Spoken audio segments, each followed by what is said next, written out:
চট্টগ্রামের সীতাকুণ্ডের শিপইয়ার্ডে জাহাজ কাটার সময় বিস্ফোরণ ও আগুনে ৬ জন দগ্ধ হয়েছেন। এছাড়া আহত হয়েছে আরও ৭ জন।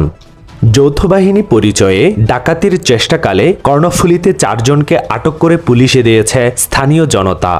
কক্সবাজারে যৌথ বাহিনীর অভিযানে বিভিন্ন সন্ত্রাসী কর্মকাণ্ডে জড়িত থাকার অভিযোগে ৮ সন্ত্রাসীকে গ্রেফতার করা হয়েছে। এ সময় তাদের কাছ থেকে বিপুল পরিমাণ দেশি বিদেশি অস্ত্র ও গোলাবারুদ উদ্ধার করা হয়। চট্টগ্রামের বাঁশখালী উপজেলার চাম্বল ইউনিয়নের পশ্চিম চাম্বল ১ নং ওয়ার্ডের জলদাস পাড়ায় গোসল করতে নেমে পুকুরে ডুবে রবিতা দাস নামে এক যুবতীর মৃত্যু হয়েছে। রাঙ্গামাটির নানিয়ারচর উপজেলায় তৈ চাকমা ছড়ার পানিতে ডুবে প্রত্যয় চাকমা নামে এক শিশুর মৃত্যু হয়েছে। বাঁশখালীর মোহাম্মদ বুরহান উদ্দিন সাইমন নামে এক যুবককে চাকরির প্রলোভন দেখিয়ে ঢাকায় নিয়ে কৌশলে খুন করার অভিযোগ পাওয়া গেছে।